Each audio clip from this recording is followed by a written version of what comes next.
right, today's video is a little different because I'm sharing 5 things that I did not learn in nutrition school and that I had to learn on my own, through my own research, through various studies, and by following a ton of researchers in the field. And I'm not sharing this to rag on my education because I really feel like there's so much that I learned that needs to be learned as a base, but really instead to just highlight that your education, no matter what field you're in, really shouldn't stop after school ends because so much changes all the time. This is not to flex on you guys, it's just really to highlight that I took school seriously and that I didn't just like miss this stuff. But I graduated with my bachelor's in nutrition and dietetics. I was going the RD route. I graduated a magna cum laude. It's the same education that an RD has. However, I did not choose to go the internship route because I did not want to become an RD. From what I saw, the route was not for me. I didn't necessarily agree with everything, but I also got my master's in nutrition human performance, which I graduated summa cum laude. I was on the dean's list literally every single year from my bachelor's degree through my master's. Again, not a self-flex, just to point out that I took school very seriously, and I know that fairly enough, people do question the term nutritionist because theoretically, anyone could call themselves that, but I do have quite a bit of education, sometimes even more so than some RDs, and I still didn't learn some of this stuff that I'm going to be sharing with you guys today in school. Okay, now if you guys are new here, my name's Autumn, and today's video is also sponsored by LMNT. More on them in a bit. Okay, this first thing that I didn't learn in school, I would say I did learn a bit, but it really was not taught in the detail that I feel and have seen in practice is necessary, and it's protein quality scores. It was briefly mentioned, I think, in my master's program, since it is more focused on sports where protein is really highlighted in that sector with the protein quality scores. So there's like the DIAS score, and this is so much more important. I mean, protein is called a macronutrient for a reason. We need it in macro amounts, in large amounts, and yet I felt like it got more of a micronutrient treatment, meaning it just wasn't as emphasized and it wasn't as dug as deep into as I feel like it should be now knowing what I know. Because as you guys have seen on my channel time and time again, current research is showing that we need anywhere between 1 to 1.6 grams of protein per kilogram body weight. For me, that's anywhere between like 80 to 100 grams of protein per day, and that's specifically from high quality protein sources. I mean, this in itself could be like a semester course just diving into protein digestibility and protein score. So I'm not going to get too much into it in this video because I have done quite a few in the past that really go into this topic and how you can apply it in an easy to understand way. I'll have those videos linked down description below if you guys want to check those out. And before we move on, I really want to give a thanks to today's sponsor, LMNT. LMNT is an electrolyte company that also is zero sugar, which makes it really great for a weight loss goal. So it has the sodium, the magnesium, the potassium to help achieve that electrolyte balance, especially when focusing on those low insulin spiking foods, cutting out refined foods. There's a lot of salt that's missing from the diet, and salt is such an important mineral for literally sending messages from our brain to the rest of our body that not having it at all can cause some serious problems. And LMNT comes in a ton of different flavors. They have like the mango chili, lemon habanero, the citrus salt, the orange salt. They even have an unflavored option if you aren't really a fan of flavoring, and it's really easy to use. You literally just dump it in your water, give it a shake, and you're ready to go. And right now, LMNT is offering my viewers a free sample pack with any order. That's 8 single serve packets free with any LMNT order. This is a great way to test out all 8 flavors, so you can get yours at drinklmnt.com/autumn. This is only available through my link, so make sure to check out drinklmnt.com/autumn. Okay, the second thing that I did not learn in school that I had to learn on my own is really near and dear to my heart since I did suffer from a lot of gut health issues, especially in my early 20s, and that's the migrating motor complex, or the MMC for short. Now, OG subscribers have heard me talk about this quite a bit, but basically, long story short, with what the MMC is, it's a self-cleaning system within the GI tract where when you're not eating, this turns on, and it helps to flush out the left behind food and bacteria that would normally cause either inflammation or bloating. It's literally a normal process that our body needs to have turned on during certain points in order to clean itself out. And when going through school for nutrition, you do learn a lot, obviously a lot about how the body breaks food down. You learn about the different enzymes in different parts of your body and where different foods are broken down within the body. A lot of important stuff that is really needed in order to understand nutrition nutrition and its various complexities. But something that I felt like now looking back is missing is the cleaning process. Like, how does this whole system actually clean itself out? And especially since so many people suffer from gut health issues, this seems like something we should have learned about in school. And maybe it's just, it wasn't as well understood at the time. From my understanding, it's not something that a lot of people know about, but maybe they teach it in school now. I hope they do, because I have found so much use for it working on myself as well as with clients in helping to reduce bloating, helping to just clean out the GI tract and feel really great, which as nutritionists, that's a huge part of what we do, is making sure that whatever goes through the system, including what's cleaning the system out, is going to help you feel really great. Okay, the third thing that I didn't learn in school, and this might seem like kind of a shocker, is practical application.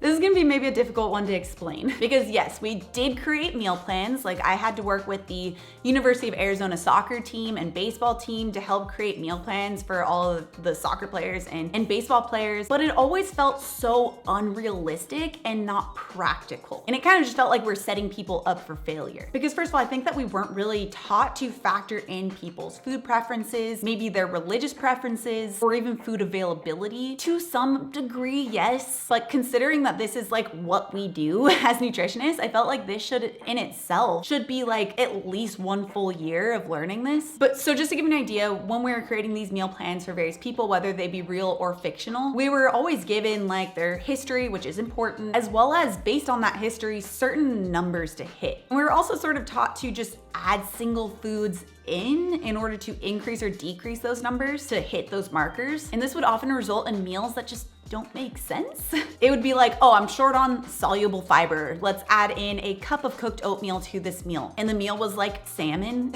Maybe some people eat oatmeal with salmon, but that's not a usual common pairing. Now, what I have learned with working with literally thousands of people all around the world is that you have to make it make sense with that person's lifestyle, with their schedule, with their food preferences. And even though, yes, this was taught to like a slight degree, this is so important that I really feel like it was just underemphasized given how important it is. And I feel like this is a big area that just general nutrition schooling could focus on more to help us be more successful as practitioners in helping those to feel great with their food choices and not feel like they are failing because they can't stick to this super rigid, unrealistic meal plan that they don't like. I mean, food preferences matter, schedules matter. What you actually have physically available to you matters. Whether or not you like to cook matters. Like, all of these things need to be factored in, and knowing how to work with all of these variables is an art and a science in itself. I don't know, this one I feel like I just want to go back to my school and teach to the students there, because this can make all the difference, literally all the difference. Okay, the fourth thing I didn't learn in school is something I love, intermittent fasting. Now, this has changed my life in so many ways. It's changed literally thousands of people's lives that I've seen personally, as well as just all over the internet. I mean, like, literally just scrolling through my comments on a lot of my videos, especially ones that are about intermittent fasting, there are hundreds, if not thousands of people that comment about how intermittent fasting has changed their lives. Which, even if you aren't using intermittent fasting, even the meal structure and how you break up your meals can totally change your gut health and whether or not you're achieving your wellness goals. And maybe this isn't taught in school because it's not seen as eating, which is what nutrition is. It's like putting food and nutrition into your body, but it is such a useful tool. It's not the only tool. It does need to be done the right way, which is why I think it should be taught in school so that people know how to apply it properly. But it is so useful that I do think it should be taught, even if it is just as a tool that isn't necessarily used for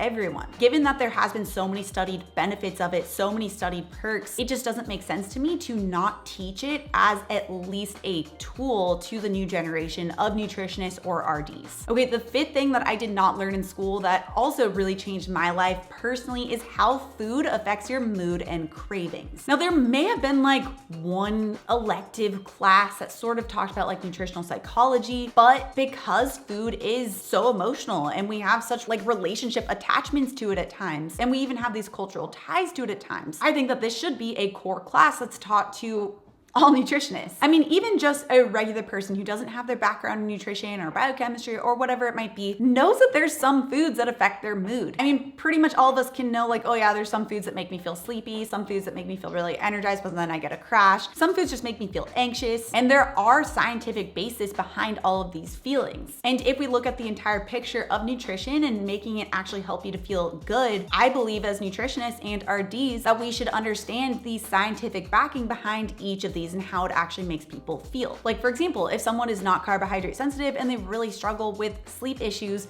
strategically having a high quality starch in the evening along with their dinner has been found to help people get higher quality sleep. Or in other circumstances, there's some research showing that these variable blood glucose levels could cause feelings of anxiety, which is what I was personally experiencing. You know, when you get those blood glucose crashes, you get those same feelings of anxiety. And for someone who suffers with a history of anxiety, this could be useful information. Or even for people who have really intense sugar cravings. Knowing the role of satiety and different satiating hormones like peptide YY and CCK and making sure that these are emphasized could help that person not have to struggle so much with sugar cravings. We're taught all of these individual pieces in school, like for example, that protein increases peptide YY. But I think the missing factor is how you actually apply that information and help people with it, and in a realistic, real world, and tasty way. Now, if you are someone studying to become a nutritionist or an RD, some of my best advice, and this was advice that I was given when I was going into school by my dad, is to really make sure that you study the core sciences inside and out.